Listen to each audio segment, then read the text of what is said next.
All right, all right, all right, all right. Oh, good. I see you in there, buddy. I see you. Good timing. Good timing. I was just wondering about that too. All right. Let's party, boys. Oh, itchy neck. My neck kind of itches in the back.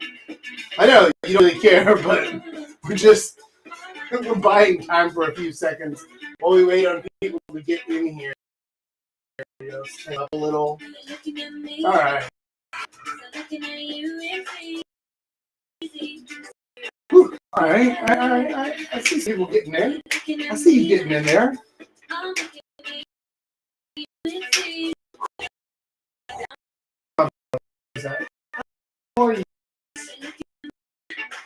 We need a little bit more interaction in the Discord, I think.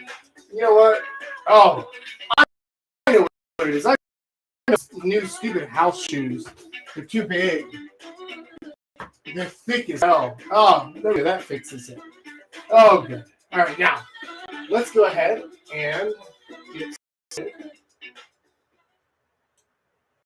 But welcome everybody. Welcome to Live with Jack, the very best part of your week. Today is Live with Jack number 120. Examining ultimate showdown. Money or bitches? Which one is more important to you? Find out today, live on Live with Jack. Hello, I'm Jack. I'm joking, but actually, we're going to be going through that today. We're going to be talking about money versus women, how you should know which one, how do you keep them in balance, and what do you do if you have one, not the other, or what do you do if you have neither? And then, by the way, is submit our community. If you're watching this and you have not yet joined our Discord community where you can submit your own questions, and sometimes I'll even turn them into live stream complete lessons totally for free for you, all you need to do is go over to thesoulplayer.com. At the top of the blog, there's a button that says community. You click that and you can join in totally free. So let's get started on today's lesson. Wait, there's something missing. If you would like to truly enjoy today's lesson, if you would like to take to the absolute tip top, reach the high, the culmination of civilization, all you need to do is grab your glass, your mug, or your flask, chalice is time, high, and let's make a splash. It's time now for our libation bash. Toast the night and enjoy the mood together. Some booze on your mark. Let's not wait. It's with chaps, so don't be late. Cheers. Oh, wow, that's the I think that's the first beer I've had in like almost a week now. I've been inside and working, sitting in, not doing the drinking stuff for the last. Sounds tough to believe, but true. Anyway, speaking of, even Papa Jack sometimes to rebalance parts of his life, because balance and finding the right balance of the most important things in your life, whether that be drinking or women or money or any of those things, the balance is actually the key. So there's a concept of 3 keys to the good life. And all 3 of these things are equally important to one another. These 3 things are health, wealth, and relationships. And you need to have all 3 of them at a high level, or at least at a proportionate level, in order to have a good life or a happy life. Because if you're healthy, let's say you're fit, you've got good health, and you're wealthy, you've been focusing on your money, you've been stacking cash, yeah, baby, but you don't have any love in your life. You ain't got no bitches. You're probably not going to be. Same thing. If you're fit and you got the girls, but you have no money, you're probably not very happy. That's like being artist kind of stereotype, right? Now, if you're wealthy, you're rich, but you have no physical health, then you're also not going to be happy, miserable to actually enjoy the things. And also, let's be entirely honest, if you don't have that wealth at all, well, you're probably using the wealth to prop up the relationships there a little pay for play action kind of thing.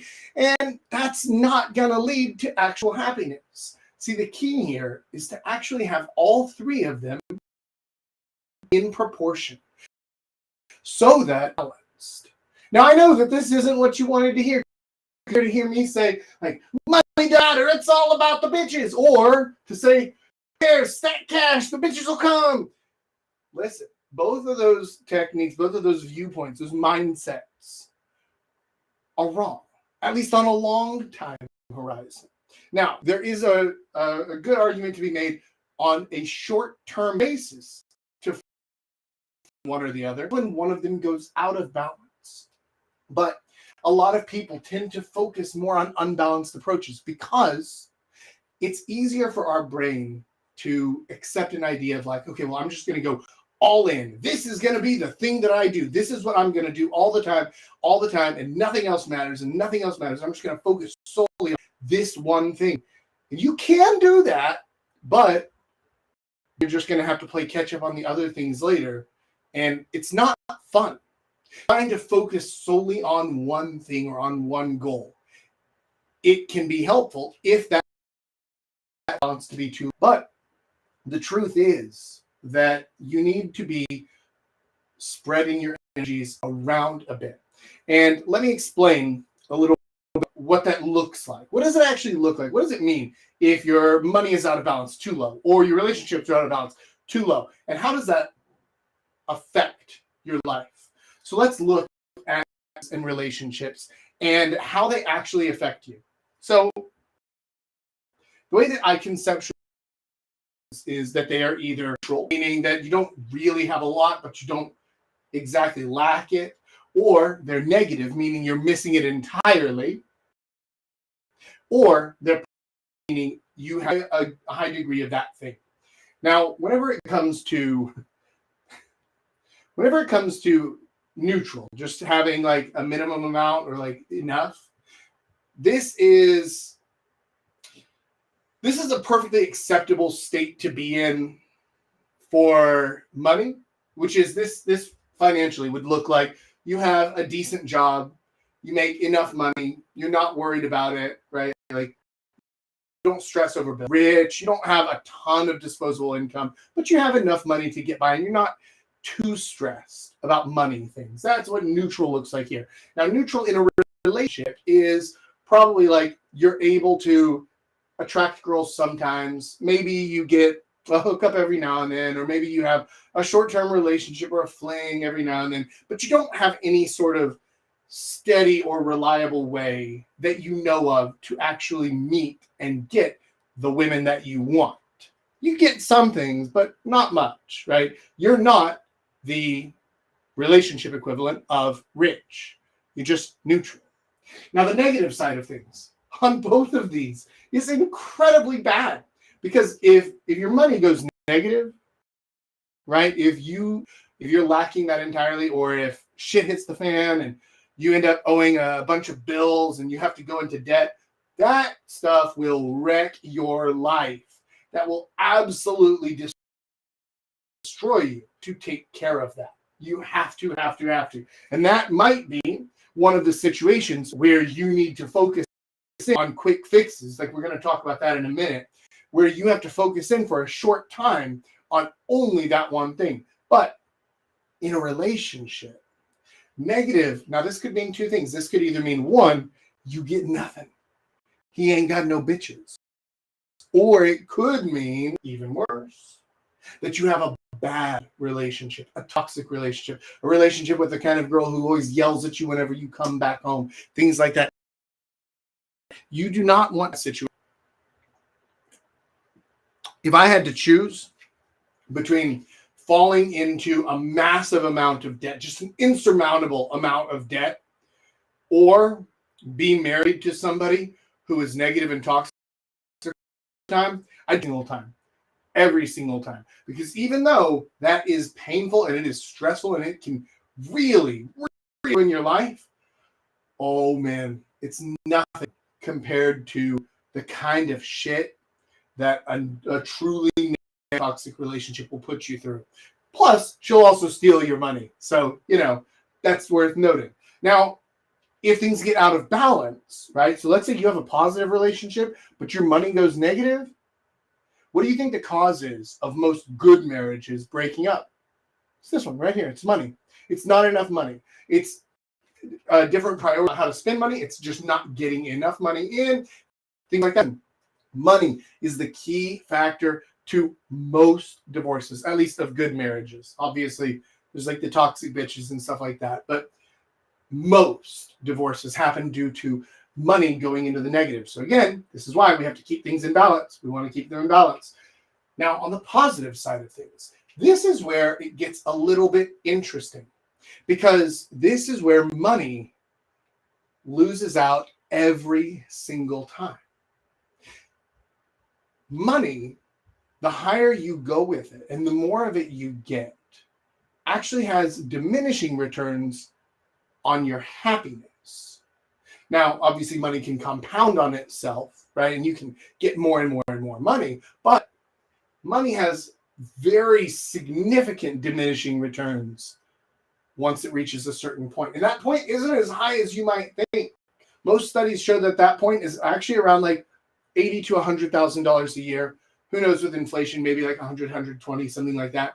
But that one needs, and then it just caps out for how much happiness it gives you. Past that, it doesn't really do much. In fact, it creates just super infinitesimally small returns on your happiness. Now, it might affect some other things, like your ability to take different vacations, or your ability to take time off work entirely, or your ability to save up for your kids' college or whatever, right? It can do other things still, but it doesn't actually increase happiness. At that point, it becomes a diminishing asset in terms of the trade for your focus versus how much happiness you receive back. Relationships, however, when they're positive, when they actually keep growing and expanding and getting better, they compound on themselves. The same way that money does in the financial sense, these compound in the happiness sense. You're not going to get richer by having, hold on, I'll get to that in a second. A good relationship compounds on itself, and it makes everything better and better and better. And that grows as you share more experiences together, and as you grow together, and as you better understand each other. So on the positive side of things, relationships outperform money every single time. And also on the other end of the spectrum, on the really, really negative relationships outperform money every single time.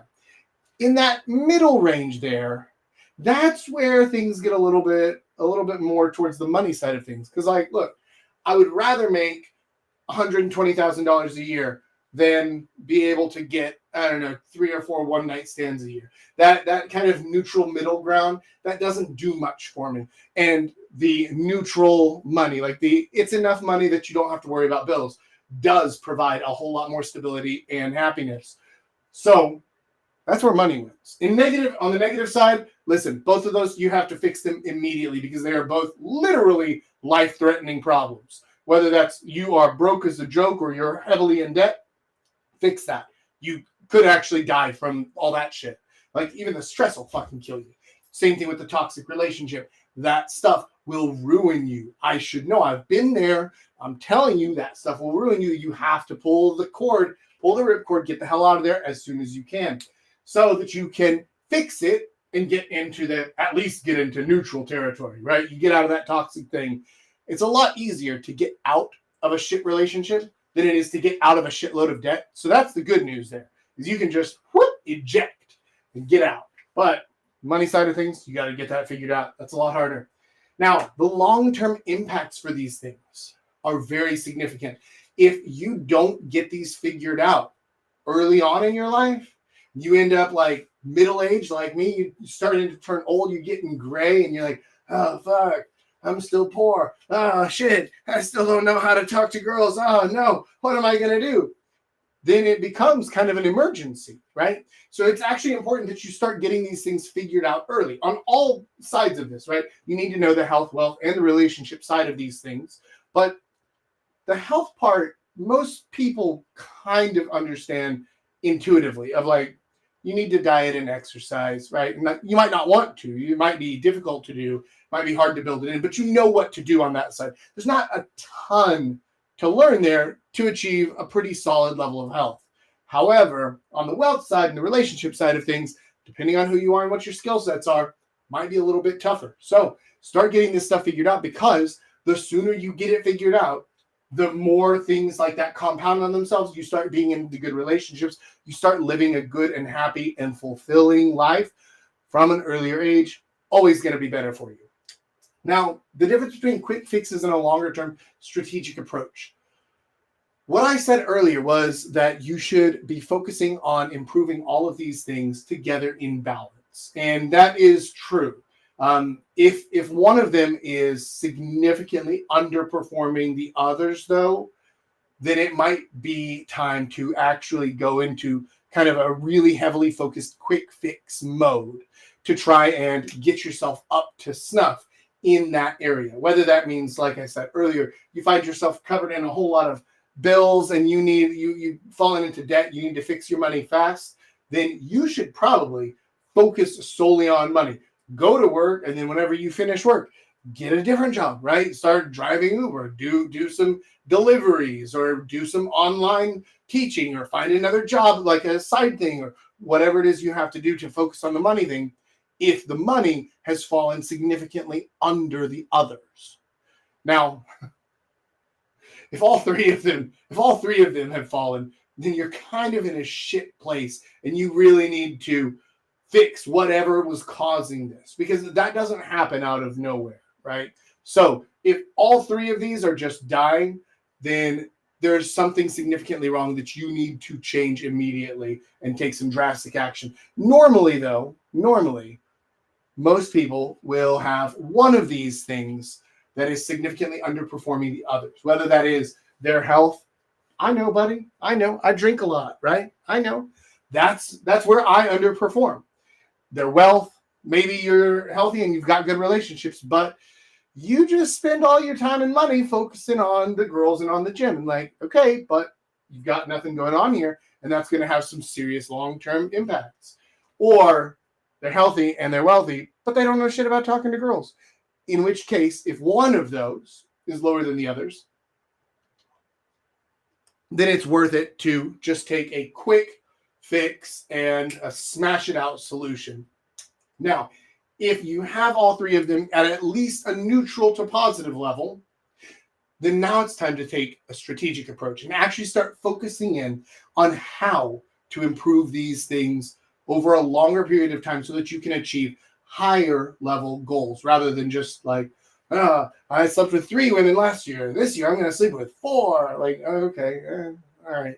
Incremental improvement, but it doesn't really fix the long-term issues. Instead, what I like to do is I like to integrate. Now I'm going to jump into the dating side of things because, let's be honest, 1, that's what I know best, and 2, that is probably why you're here.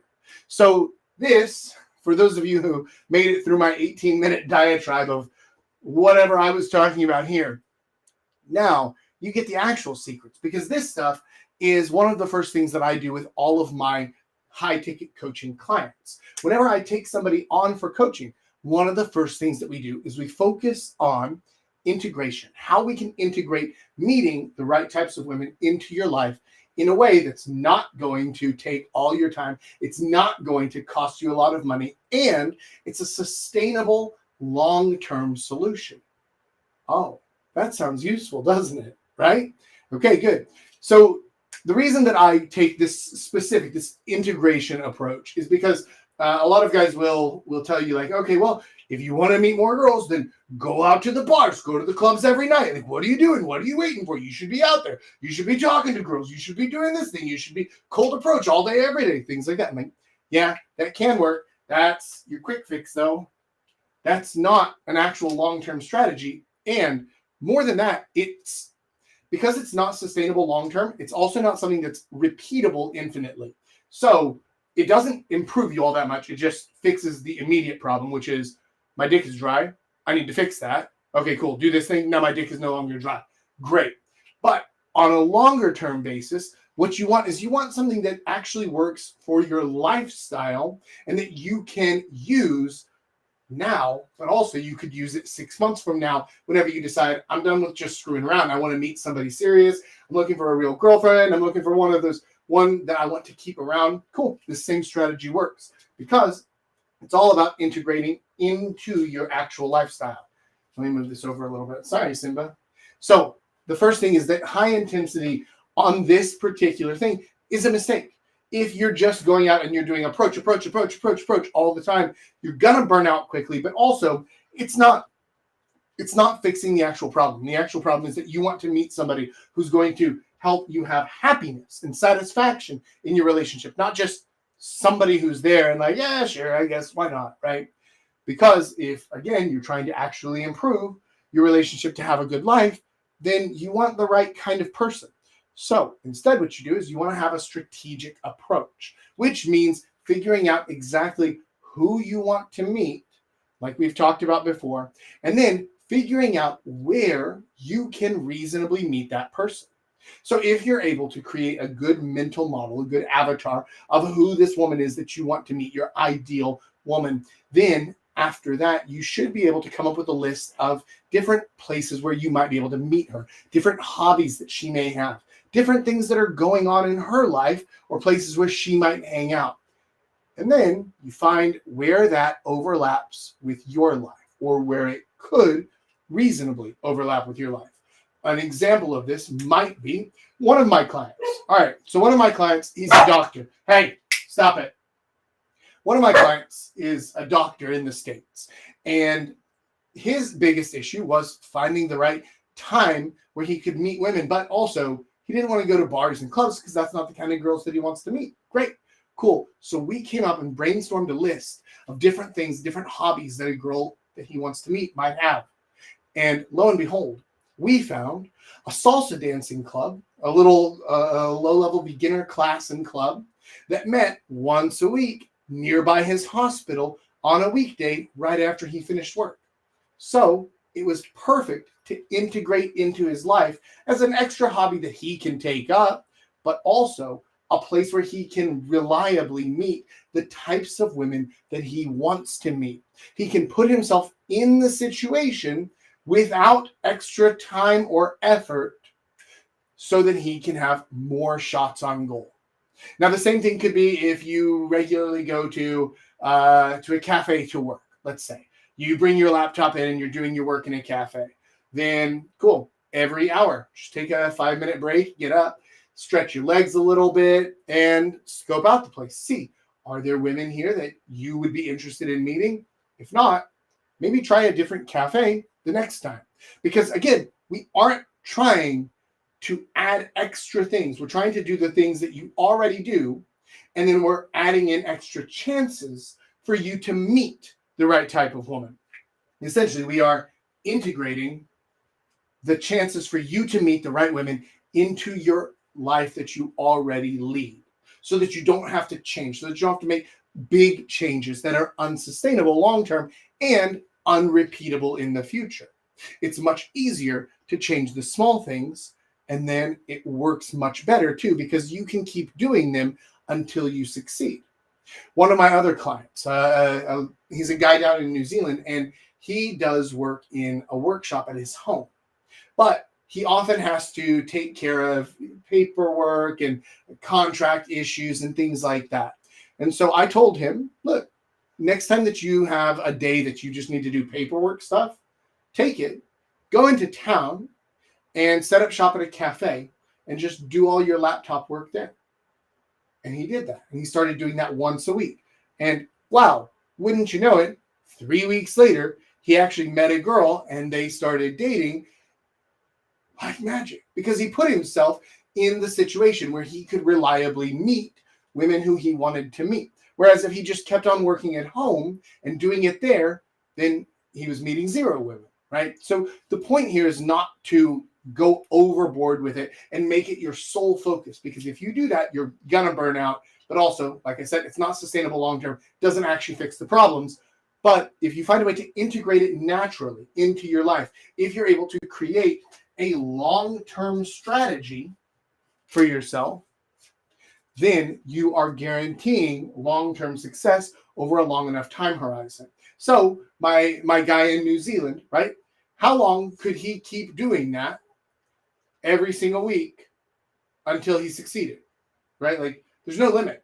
He succeeded after 3 weeks because he found the type of girl that he liked. He found the cafe that had the types of girls that he liked, and then he set up shop there. He put himself in the position. He had more shots on goal. He took the shots on goal. He succeeded, right? Here's the thing. You can keep doing that essentially forever, and it's repeatable, and it's sustainable on a long-term basis because it doesn't go out of his way. It's a 15-minute drive there on one day a week and a 15-minute drive back. That's all that it adds to it. Other than that, you're still just doing the work like normal. But now you have extra chances. This is what the integration approach is all about. It's about getting you in that spot so that you are, over a long enough time horizon, guaranteed to succeed. And this is ideally what you should be able to do with all of the different aspects of your life, with your health and your wealth as well. If you can find ways to integrate home workouts, or if you can find a gym that is next door to your work or something like that, if you can integrate health to make that an easier thing for you to do without having to go out of your way, without having to take extra steps to do something. Okay, Simba. Go, buddy. There you go. Then you are much more likely to succeed over the long term. Now, the next part to this, and this is actually the really fun part, is skill stacking, because all three of these aspects of your good life, of your happiness, these all actually work together really, really, really well.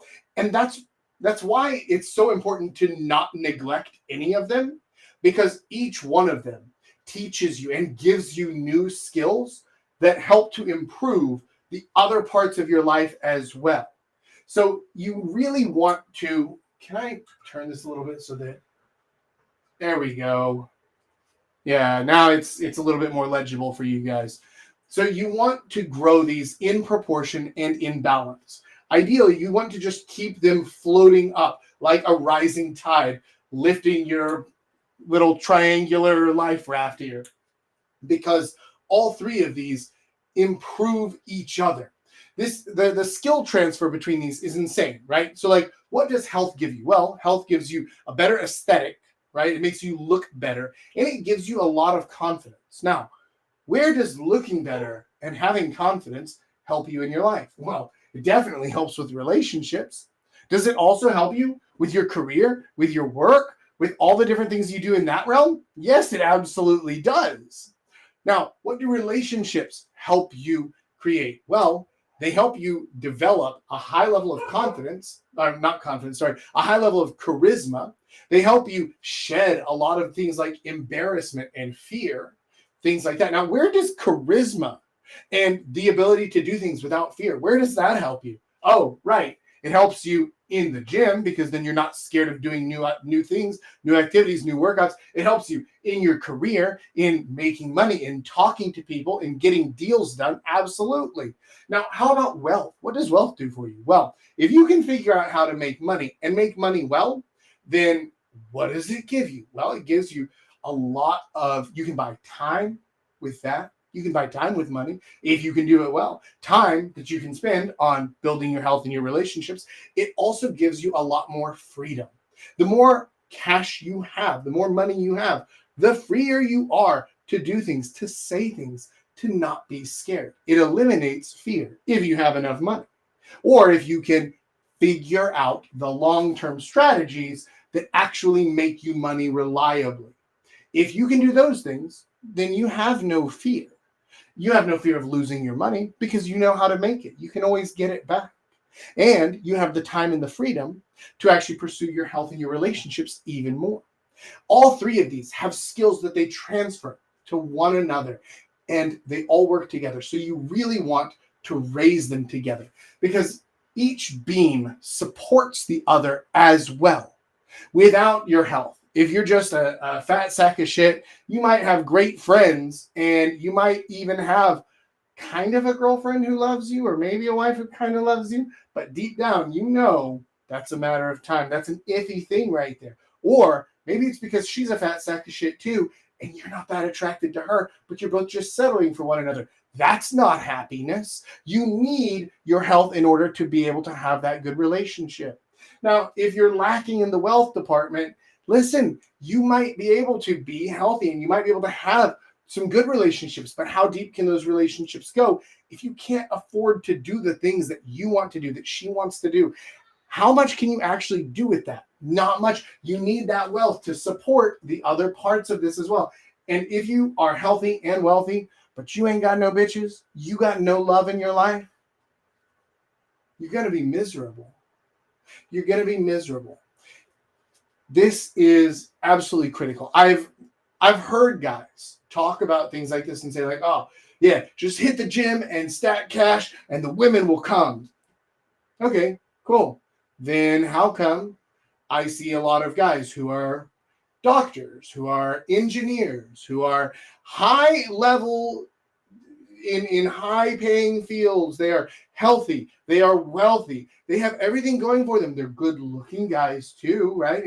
It's not that they're just busted, but they aren't happy because they never figured out how to actually create good relationships.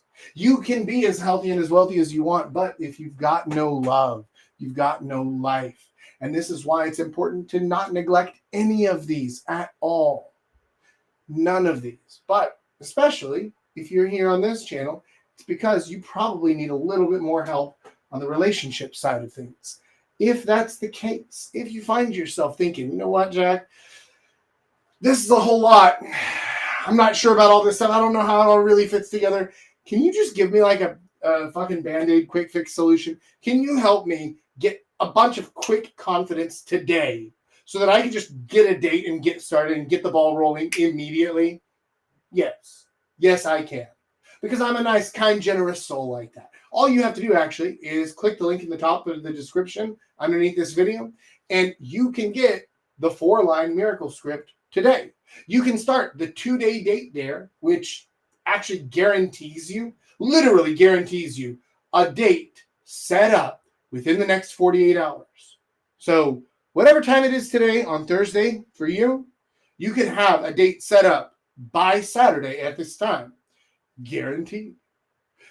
That's all you have to do. And that is a quick fix that'll get the ball rolling. Now, it doesn't really fix the deep down problems. It doesn't fix the confidence, the fear, the different concerns about that. But a 4-line miracle script will go a long way to getting that ball rolling fast and get you up and running tonight.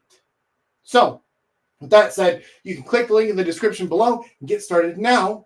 Or, you can wait until the end of this live stream and then you can click the link and check it out. But for right now, I'm done with our lesson. So we're going to move into our very, very, very best part of our weekly live streams, which is the live Q&A with our player panel. So let's go ahead and bring in, first of all, let's say goodbye to you guys.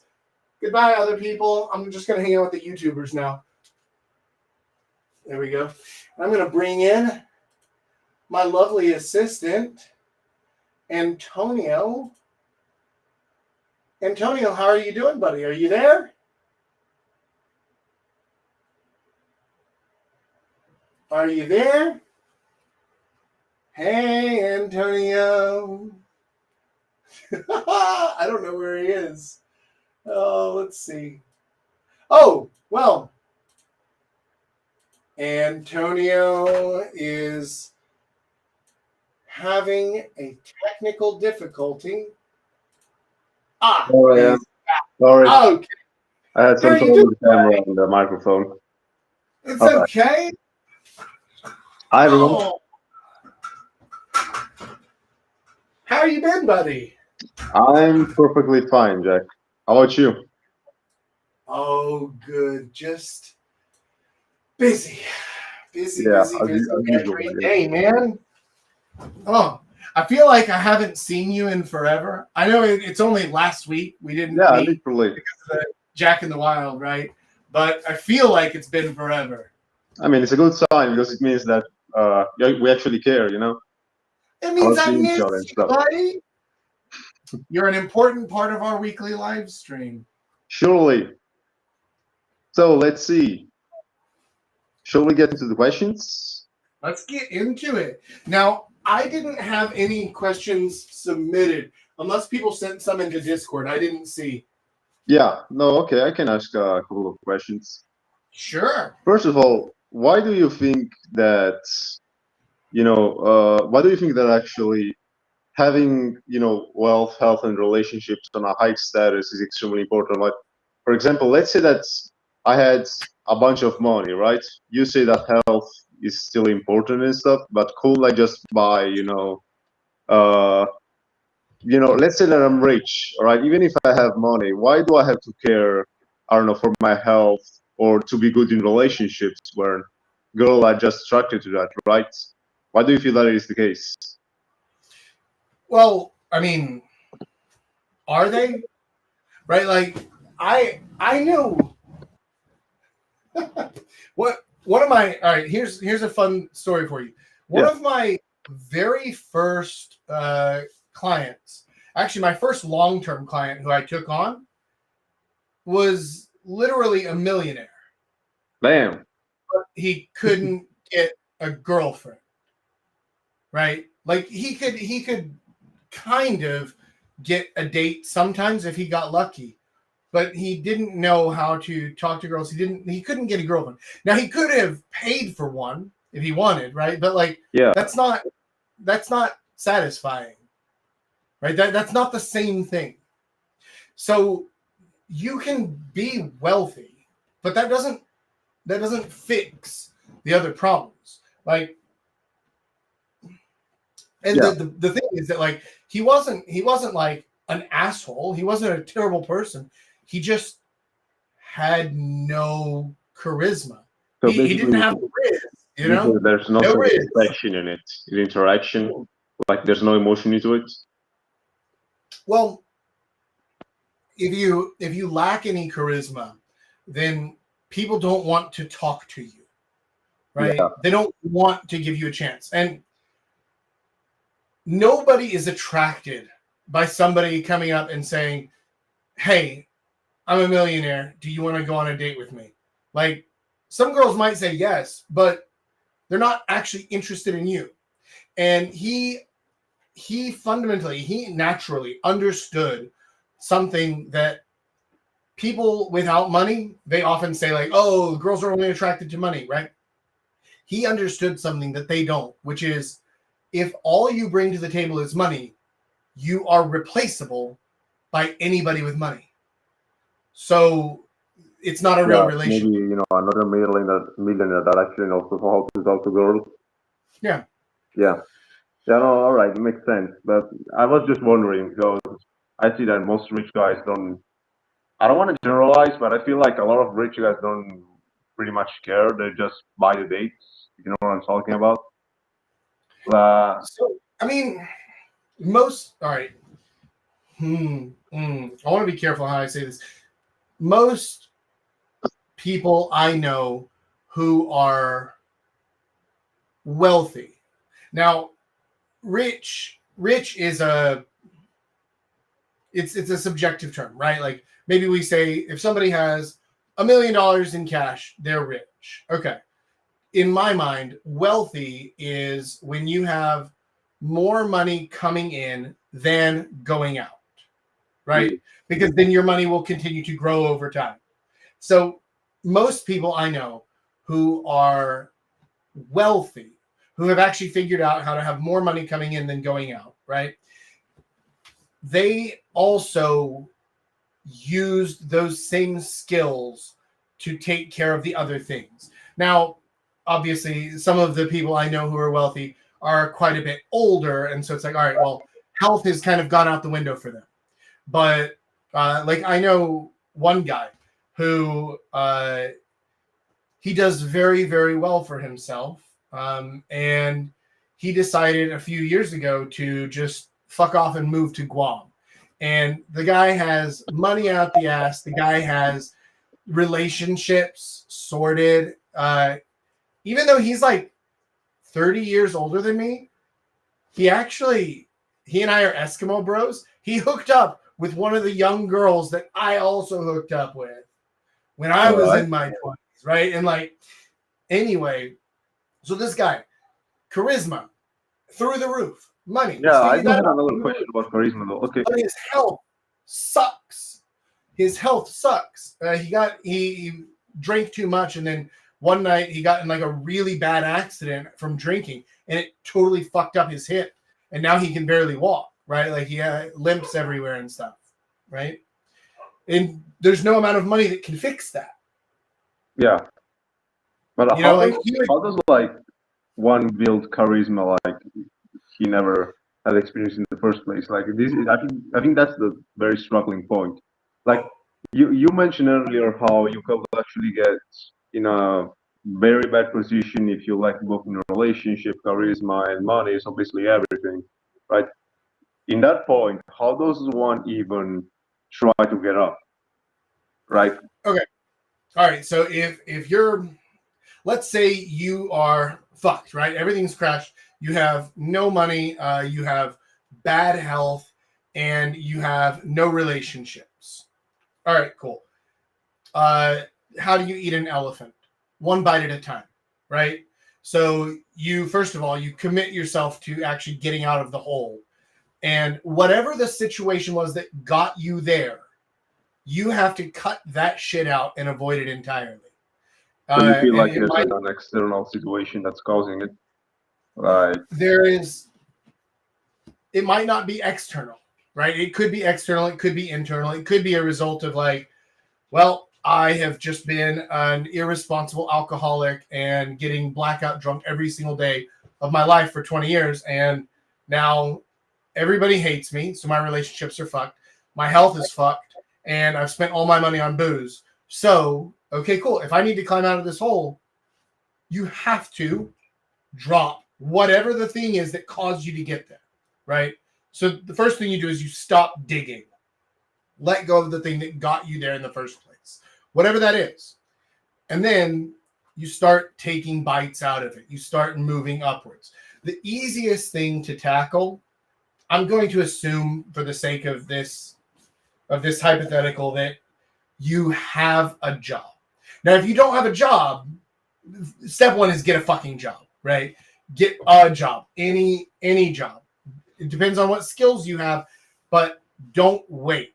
Don't hold out for like the dream job or anything like that. If you've got no job right now, then step one is get a fucking job. I don't care if you walk into McDonald's, get a job, right? Figure it out somewhere. Get a job. But if you have a job, you have something that's bringing in enough money to live, at least, then the next thing that you do, the easiest one to start to fix, is health. You can do home routines. Costs you nothing. You can do some basic workout routines at home. It doesn't cost you a fucking cent to do push-ups, to do sit-ups, to do squats, to do chair lifts, to do things like that. You don't need any equipment at all. You can do that with nothing except a chair. I guess you need a chair for a chair lift. But I assume you have a fucking chair or a sofa or a table or whatever, right? Like, unless you're living in literally just a fucking prison cell. Even in a prison cell, you have a bed that you could use for, right? Like so you get what I'm saying. So like, it costs you nothing except for effort, and it starts to improve your health immediately. You improve your health, you're going to improve your endorphins, your dopamine. You're going to start to feel better, because chances are when you're stuck down here, you're depressed, right? Yeah. And that's one of the biggest things that's going to stop you from getting anything done, is you're depressed. If you make yourself do not much, right? Just like say, okay, cool. I'm going to do 3 sets of 10 push-ups, and then I'm going to do 3 sets of 10 sit-ups. Like, that's not a ton. You can do it. And if you can't do that much, cool. Do as many as you can. Do as much as you can. There's no excuse to not do the things, because this costs you no money, and it doesn't really even cost time. Like, you can do you can do a complete home workout in under 15 minutes, right? So you have a job, you are starting to work on your health a little bit, and then you have no relationships, no charisma. Okay, cool. Then your one job at this point, because you're not spending money. If your wealth is fucked, right? You got no money, you have nothing to spend. You can't be going places. You can't be doing stuff. You can't hire me, right? So, okay, cool. What do? Go out, talk to people, and just start talking to people. And talk to people as much as you can. Be That's how you overly build charisma, basically. Yes. So here's the thing. You said something earlier that I disagree with completely. You said some people didn't learn charisma. And that's not true. Because every fucking baby has charisma. Right? Oh, You've so never seen a baby. Basically. You've never seen a baby who people were like, oh, no, I don't want to talk to the baby. I don't want to see the baby. Right? Like that doesn't exist. Every baby has charisma. Even small children. Now, they might become a little bit annoying, right? But they have charisma. This is natural. So people actually learn how to not have charisma. They learn how to be off-putting, or they learn how to hide themselves, which is effectively the same as not having charisma. How do you think you could like prevent that? Like people should like just, I don't know, have a more of an active lifestyle, I guess, because an active lifestyle, like an active lifestyle and being around people and talking to people a lot, that helps, sure. But for most people, this thing happens in adolescence, throughout middle school and high school, because everybody's feeling awkward and weird, and then people hide themselves, and the people who stand out, they get, bullied or made fun of or whatever else. And so people just try to like blend in and hide, because school is basically like prison. And you're just like, I don't even want people to notice me, right? I just want to stay out of the way. And so people naturally start to downplay themselves a bit, and then they have to unlearn those things. If you want to prevent that from happening, then you just need to be in a supportive environment growing up.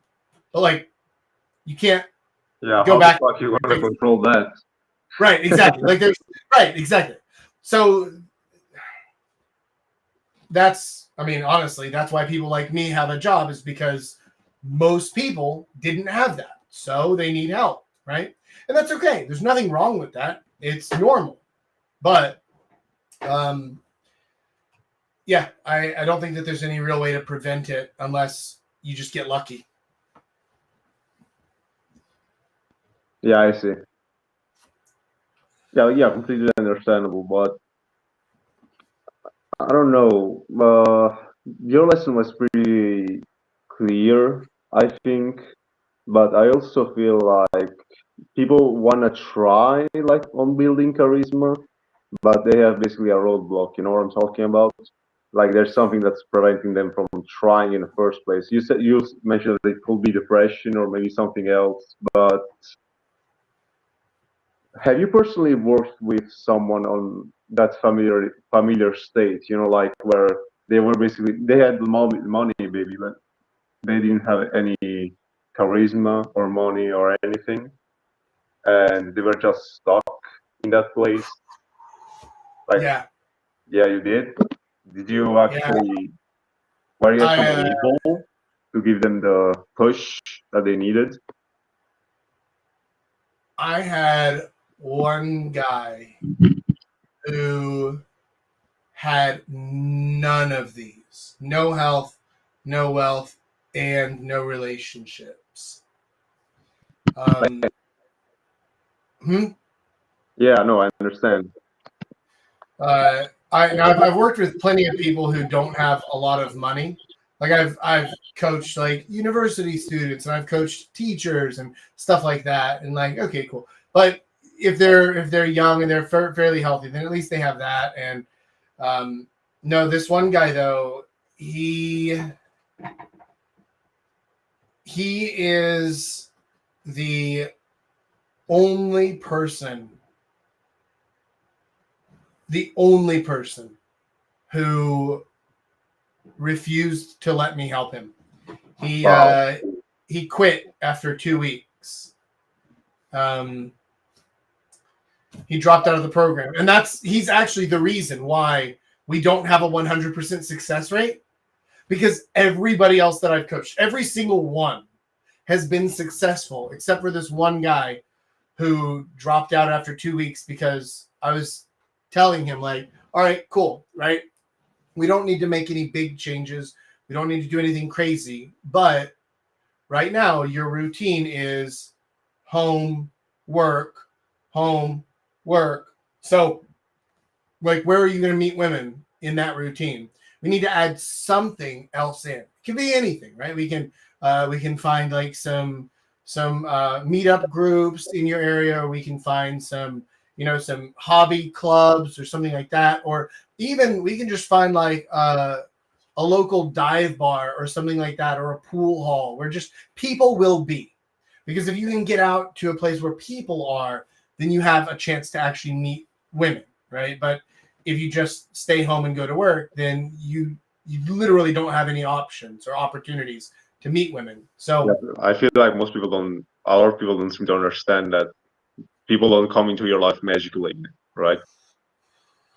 yeah, well, and I think that they understand it on an emotional level, but they might not get what that means the solution will have to be. And the solution is like, all right, cool. Well, we need to put you into situations that are going to be a little bit uncomfortable, right? Yeah. Like, because you're not used to it. You're not used to doing this. Now, these aren't going to be dangerous situations. There's just going to be situations that to you feel uncomfortable because you aren't used to doing them, right? And so even something like, all right, cool, go to the local dive bar and just talk to people. Try to make friends. That's it.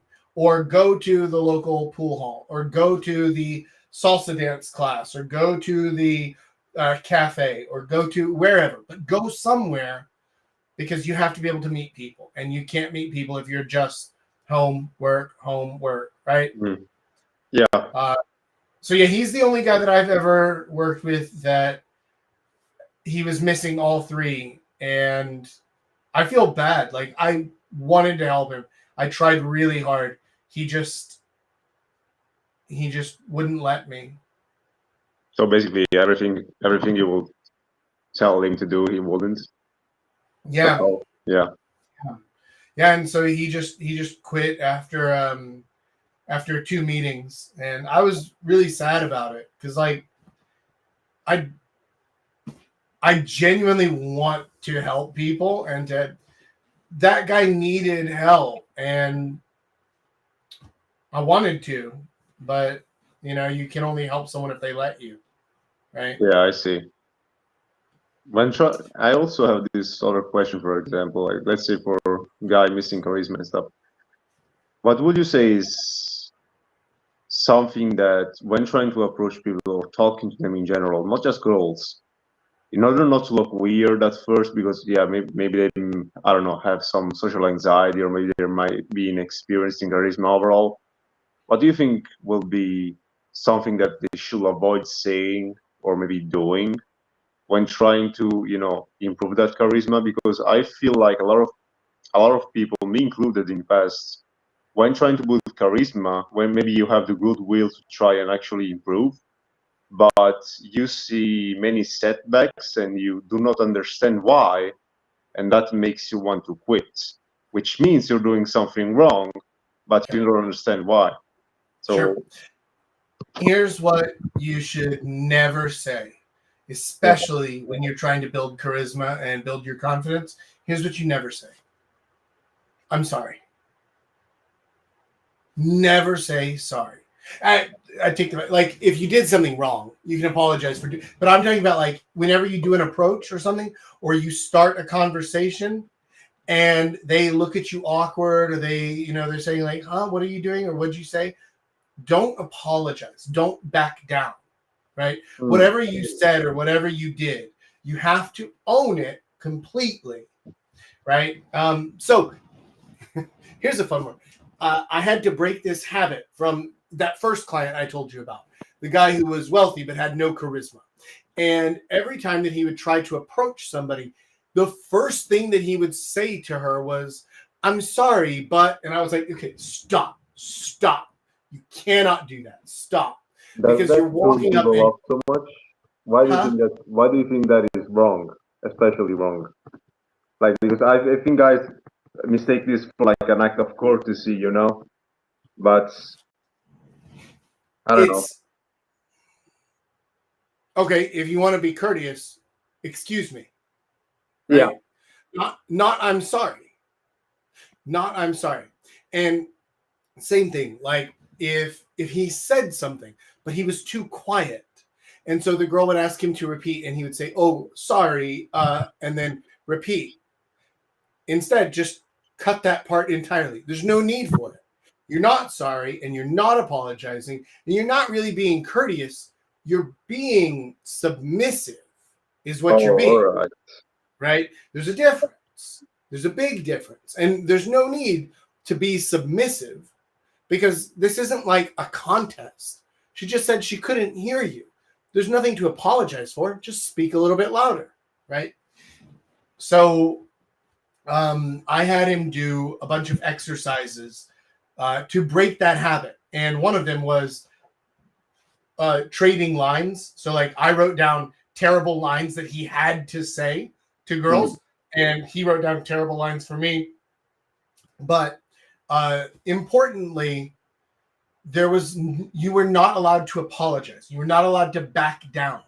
You had to finish the whole line, and you could not laugh. You could not like make it seem like a joke or anything. You needed to seem like I'm being completely serious about this. And I gave him some terrible lines to use because it makes it awkward.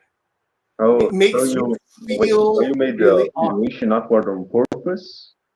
Yes, I wanted to make him feel awkward on purpose because if you can make him feel awkward and then learn that, oh, it's okay, it's not dangerous, it's fun, Oh, so basically you're killing their ego. then you're no longer scared. First of all, you're no longer scared to approach, but second, you're no longer scared to sit in awkwardness. It's okay. It's weird and it's all right. There's nothing wrong with it. It's okay. Another exercise that I had him do was I told him he had to try to beat my record for this. So it was a competition. And what I did is I went up to a girl and I opened with, "Hey." And my goal was to get her to stay there with me without me saying another word for as long as possible. We timed it. Just And looking at each other. yes. And just holding eye contact and trying to keep her attention in it. Super awkward, super uncomfortable. But you can't break the silence. You have to sit in it and try to hold it and try to keep her attention. Did he get arrested? No, for what? For what? No, there's nothing illegal about this. There's nothing scary. There's nothing creepy. There's no threats. Like, it's just awkward. That's all that it is. It's uncomfortable for you, and it's uncomfortable for her too. And like, thank you, random girl 506 or whatever you were, right, for being a good sport about it. But like, eventually, whenever she was like, "I'm gonna go," then I would be like, "Okay, time," and he called out the time, and I was like, "You're a champion. You just set a new record. High five." And okay, all right, well, all right, I guess. So And then went on about it. Because it's like you're trying to train them to feel uncomfortable, so that when they actually get successful in approaching girls, like I'm training them to be comfortable in all situations, to be comfortable with the uncomfortable, to be comfortable with the awkward. Because if you're comfortable with it, you're not scared of it. Look, speaking in front of people, speaking on camera, speaking on a stage in front of a group of people is uncomfortable. Yeah. But if you're comfortable doing that thing, it's a fucking superpower, right? Yeah. I know. Absolutely, right? Asking people for money on a sales call, right? Trying to actually close a sale is uncomfortable.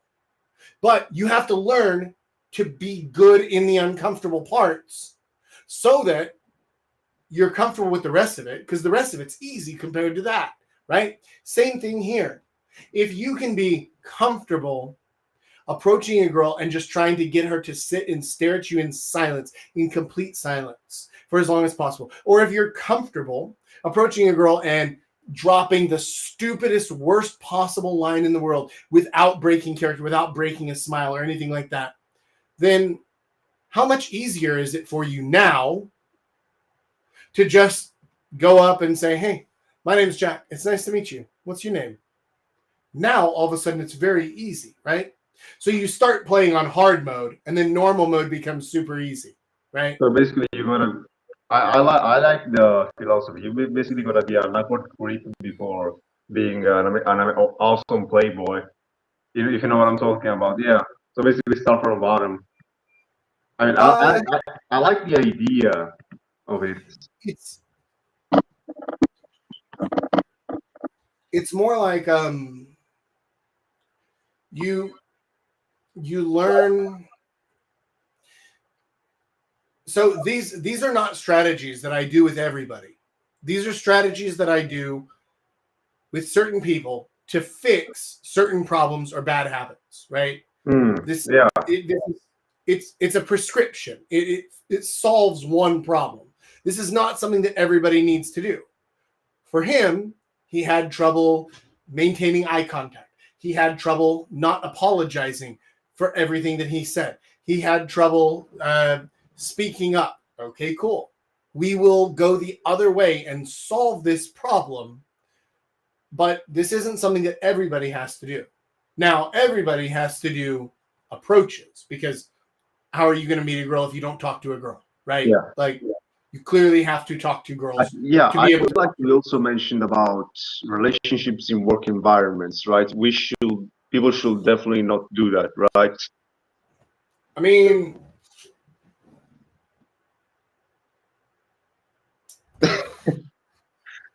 that's relationships at work. Generally speaking, it's a bad idea. It's a bad idea because it introduces extra risk that other relationships don't, right? So like, there's no real need to do that. But I get that sometimes a good opportunity comes along. Two of my best friends, one of them is married now to a girl he worked with, and the other one is engaged to a girl he worked with. And so, like, I get that sometimes it happens. It's not advisable. If you want to date somebody who you work with, definitely not somebody who you work directly with. Like somebody who is like a close coworker, bad idea. Bad idea. If it's somebody who like works in another department, but they're technically at the same company, it's probably fine, right? But overall, it's still just, it's extra risk. Try to avoid it if possible. If you can't, though, if the opportunity comes, like, I'm not going to tell you not to. Also, it's your own fucking life, right? It's your life. You have to deal with the consequences, but I just tell you what the risks are. That's all. Yeah, no, I understand.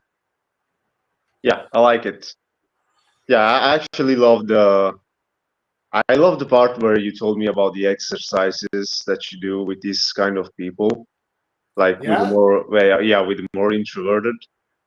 But yeah, no, I definitely love them. What would you say is the best places to practice that, though?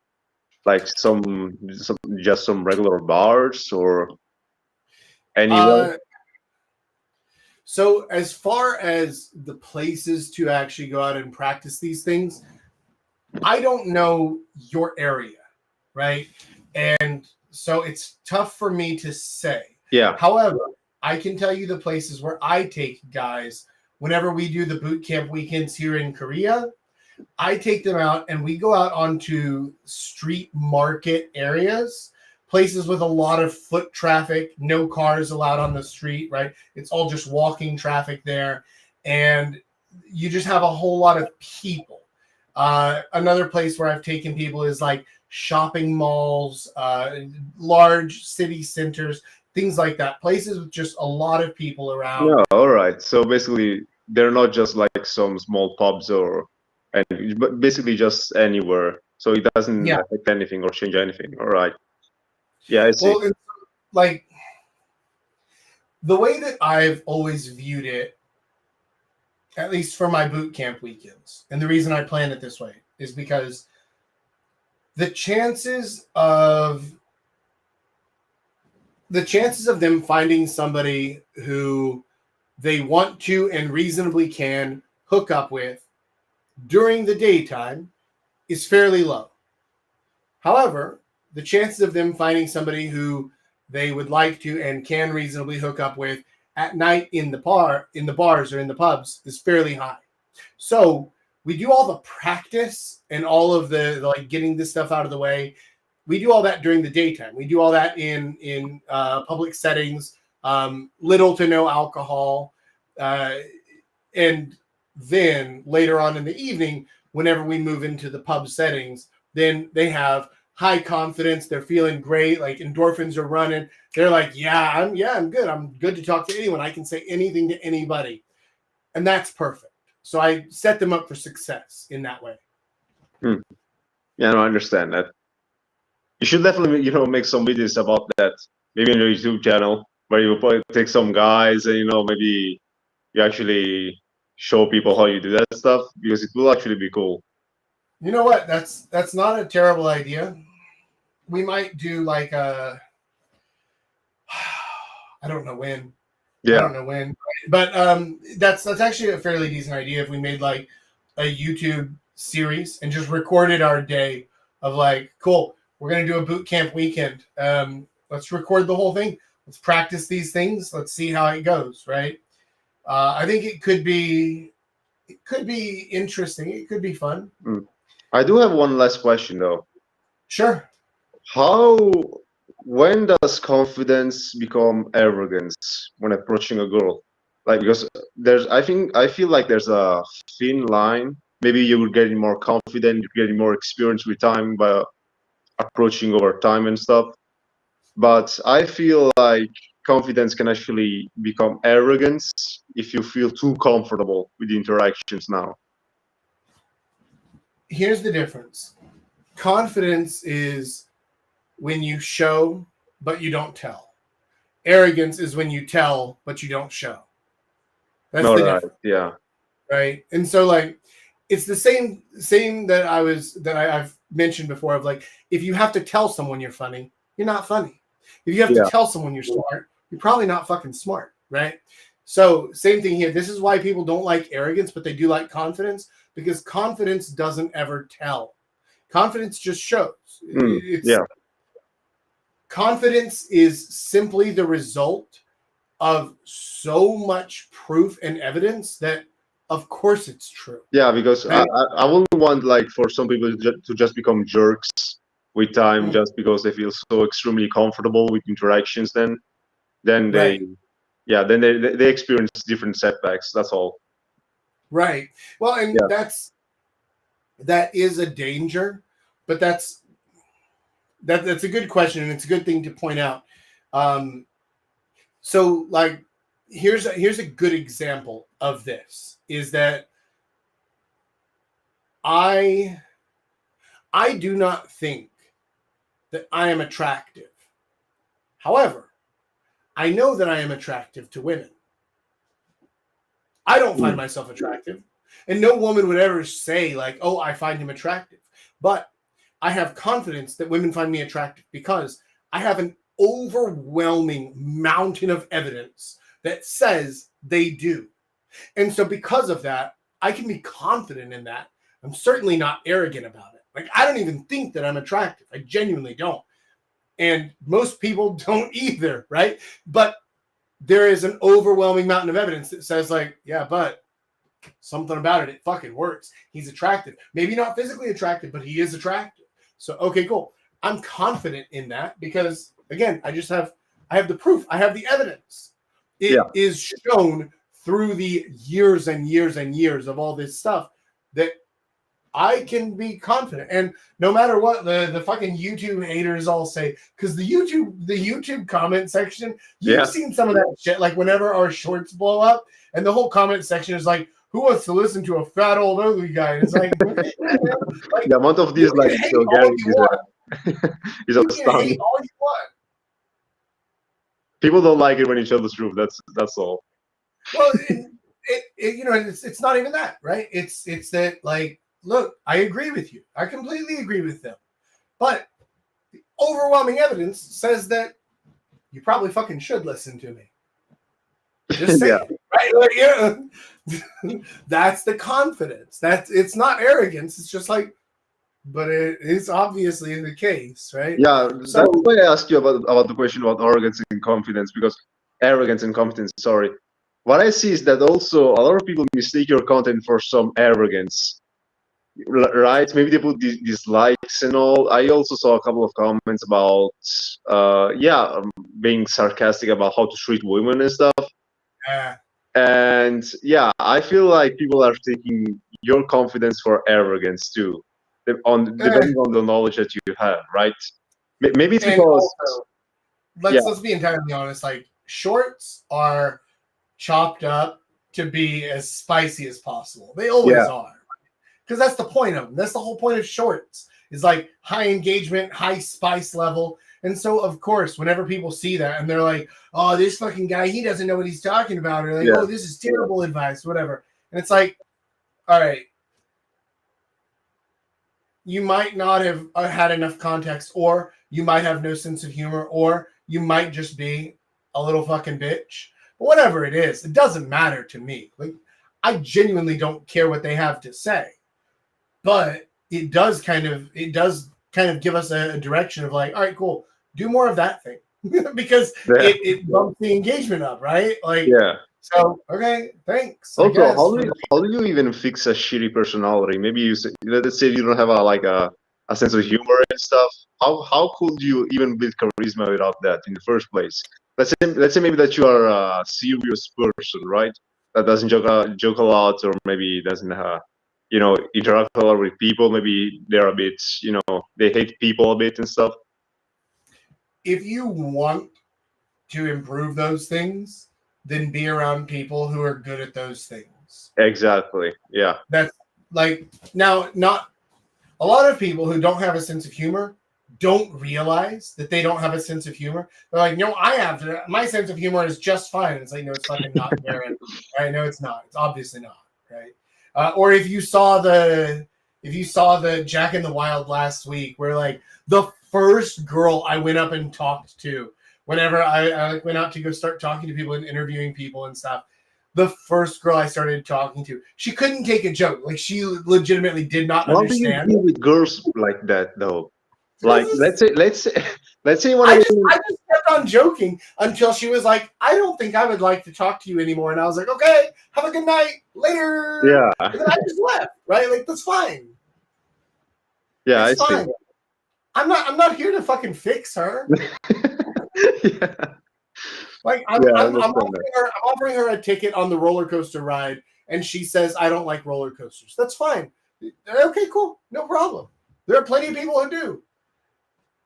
I'm not here to change that, right? And so, same thing with her is like, if she doesn't have a sense of humor, or maybe if just her sense of humor doesn't jive with mine. Okay. Let me ask you an ignorant question. This is a bit basic and a bit generalized, but it's a question that I have. Do you feel like the hotter the girl, the less personality they have?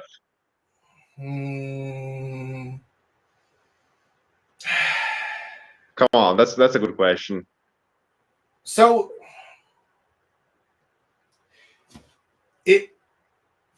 I always experience that somehow. Here's what I'm gonna say. It's possible that it is in higher proportion for hot girls, but there's a reason why.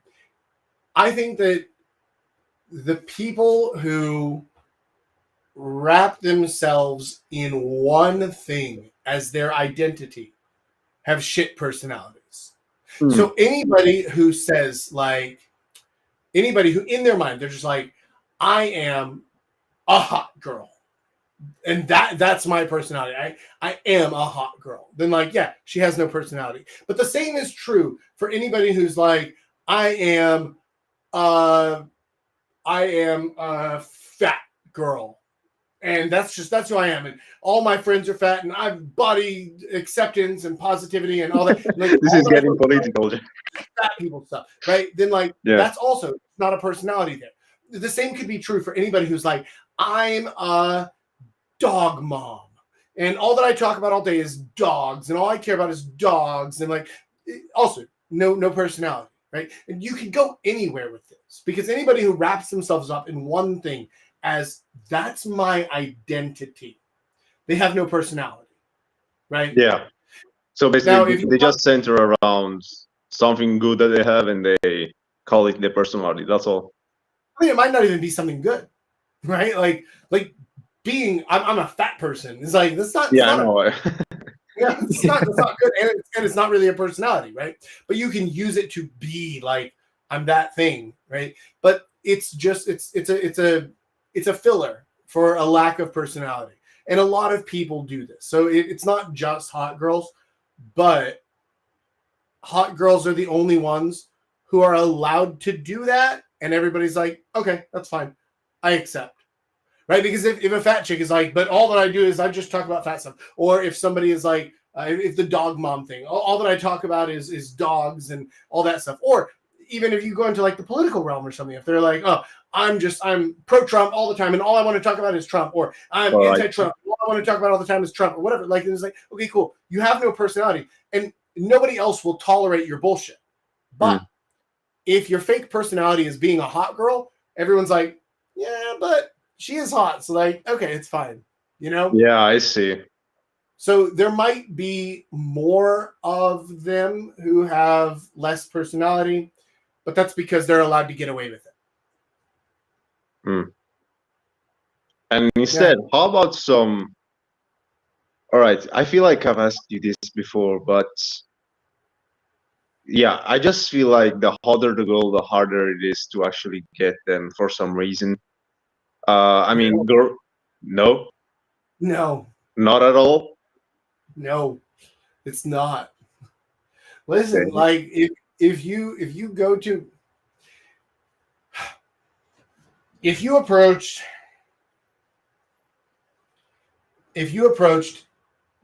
10 sixes and you approach 10 nines, okay, you will have an equal or higher success rate with the nines than with the sixes. For real? Almost guaranteed. Yeah. At least if you actually know what you're doing, if you know how to talk to people, if you know how to carry on a good conversation and lead things well, you'll have an equal or higher success rate with the nines. Now listen up, guys, watching the live stream. This is actually a huge confidence booster for all of you, I guess. Yeah, I mean, like, it's... So, again, with a few different reasons for this, like, now, like I said, you need to know what you're doing. You need to be relatively confident. You need to be practiced. You need to be, like, at least somewhat smooth. You don't have to be perfect, obviously, right? Like, look at me. But just having a little bit of game, a little bit of charisma goes a long way with these girls. And having the balls to approach them puts you way higher, right? Because a lot of guys get in their heads, just like you were saying, and like, they might do the approach, but then like kind of chicken out, or they might, like, the second that she says anything back, anything she pushes a little bit, or she teases you a little bit or whatever, then they like lose all their confidence and deflate. Right? Yeah, but girls do that a lot, honestly, on my experience. Like, what I've noticed is that for girls that personally like me, it's not like they want to insult you, but I feel like they've tried to, you know, say things that not maybe could hurt me, or maybe could, you know, just irritate me in some way. So one of the reasons for this, and this is the same idea with like shit tests and stuff like that. It's functionally the same thing. Basically what it is she's kind of poking back to see, like, you act confident.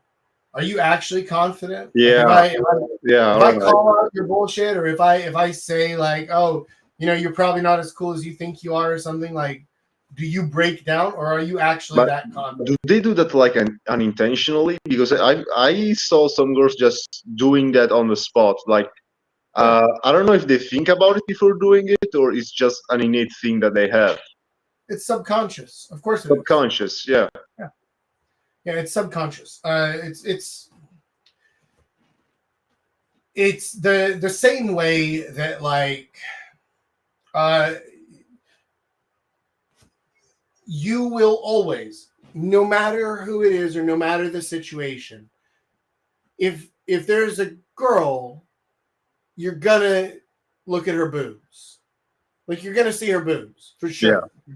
And it's not even like, oh, I really want to see her boobs, I wonder what they look like. No, it's just like it's the natural thing that you just do, right? And it's not being pervy, it's not being weird. It's just like, you notice, you see them, because your mind is geared to pay attention for things like that, for physical traits. Now, for her, she's looking for non-physical traits. She's checking your confidence. She's checking your bona fides. To be honest, checking your resume. I fell in this trap so many times. I always thought, when a couple of girls, I always felt like they did that on purpose, and that's strongly like didn't resonate with me. I didn't like it like that at all. They were making fun of either my appearance, jokingly, maybe laughing a bit, and I will take that personal, and I will just completely destroy everything, or maybe go away. Or I was kind of a wuss. I don't know if you say it like that in English, but no, that's fine. Yeah. So here's the thing: is that if something like that can make you feel like it's personal, then that's showing that you don't have confidence, right? And so it's the same way that, like, whenever I get negative comments on YouTube or whatever, right? And then it's like, I don't care, right? But if I didn't have confidence in my stuff, then the negativity on YouTube would fucking eat me alive, right? It's super toxic. And so, like, okay, cool, I'm fine with the negative comments, but a lot of people aren't. And so that's kind of what they're checking for, is they want to check to see, you look cool, you seem confident. Are you actually confident? Because, again, like I said earlier, confidence comes from an overwhelming evidence to support something. So if she pokes at you and she says something like, oh, you know, you're not very attractive, or like, oh, that haircut, or whatever else, and if you get deflated by that, then she's like, oh, so he's not actually attractive. But if you just stand there and you're like, yeah, do you know what? You're right. I should fire my barber. You know, I've been keeping this guy on for 3 years now because he was a family friend. But hey, whatever. You're right. In fact, I'll call him now and just fire him. You know, and you go the other way with it, right? Where you're just unfazed by it. Then she's like, oh, so even whenever I call him unattractive, he still feels like he's attractive, which means there's an overwhelming mountain of evidence that he is. So that is very attractive. Evidence of him being still attractive, the girl will be attracted to him. Like, I understand the concept, man. Yeah, all right. Yeah, I mean, like, everybody's that way. Yeah, no, it's just, it feels kind of weird, but I'm talking because of inexperience. But yeah. Anyway, it's a normal thing to like the things that other people like, because that tells us that, like, oh, okay, this is cool, or this is safe, or this is socially acceptable to say this thing, or to like this thing, or to support this thing. Like that's totally normal, and people do that all the time, right? People do that with music, with movies, with Phones, fucking shows. politics, right? With Yeah. anything. And so of course they're going to do it in their personal relationships too. I understand that. Yeah. Yeah, I think I'm finished with the question. By the way, you gave me some enlightenments, honestly. Mm. Look, I'm happy to help you the way Explains that I a lot can. of stuff that happen in past relationships. Yeah. Well, and we've got a lot of stuff to go through and go over. We never run out of things. This is episode 120 in a row, and we still have plenty of stuff to talk about. We're not running low now. But for those of you who have made it this far, if you've been watching the live stream and you've made it up till now, please do me a huge favor. Drop a like on the video. It means a lot to me, helps the channel grow, and honestly, it just makes me feel a little bit better deep in my heart at night as I go to sleep. For every like you drop, it cancels one of the negative YouTube comments. Exactly. Hey! Anyway, special thank you, Antonio, for joining tonight. Thank you so much. Lovely to have you. And for those of you still watching, appreciate you. Love you, motherfuckers. Mwah. And until next week, boys. Papa Jack, out. Bye.